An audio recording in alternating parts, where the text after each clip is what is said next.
We're going to talk about something called spiritual bypassing, which is a term that came up in the 80s by a Buddhist teacher.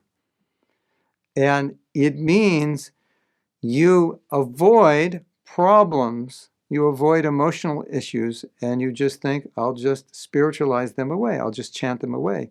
And they don't go away, and they're still there. And you neglect them, you avoid them. So let's talk about that.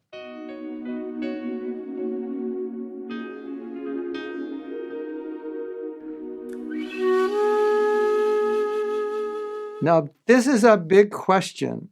And I think this term, spiritual bypassing, came up because this Buddhist teacher saw it happening all the time. People were in denial about certain problems, we call them anarthas, certain emotional issues and so forth. And they just went into meditation and thought, they'll just disappear. Of course, as we know, sometimes they do disappear. And the perennial question I get is, isn't everything supposed to be solved by chanting Hare Krishna? And that's, well, easy answer. Have you solved all your emotional traumas and dysfunctions and this and that? And relationship issues and your lack of this and that by chanting? If you have, the answer is yes, chanting is all I need. If you haven't, the answer is, I think I'm avoiding dealing with those issues and just trying to make believe they will go away, and they haven't, and it's 20 years later, and I'm still dealing with a lot of issues.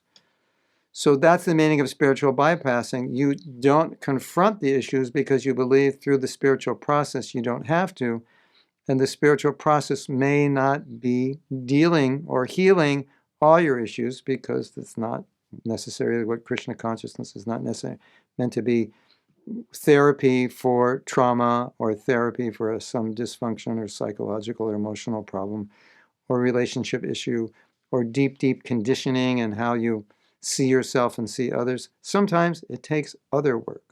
Sometimes that other work is there within the process of Krishna consciousness and sometimes not directly in the process, and we need other help. So spiritual bypassing means we just deny it, we don't deal with it, we don't want to deal with it, and we just want to chant it away, and sometimes we can't.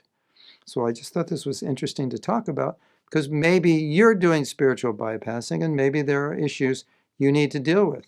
It could be very practical things in your marriage. Maybe you're avoiding dealing with something that your spouse wants you to deal with in the name of just chant Hare Krishna, Prabhu, just read Bhagavatam, and everything will just be fine in the marriage. Well, in theory, that sounds good, but we know in practice it doesn't always work that way. I have emotional issues. Prabhu, just chant. You'll be fine. You'll calm down. You're making a big deal about this. It's nothing. Well, actually, maybe someone came with some pretty serious scars and went through a lot of stuff in their life, and it is more than just nothing. It's actually a big something that they may have to deal with, not just through the process of bhakti. And so we have to recognize that in ourselves.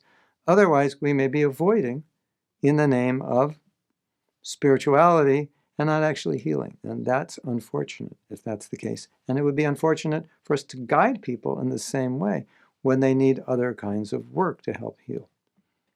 Hare Krishna.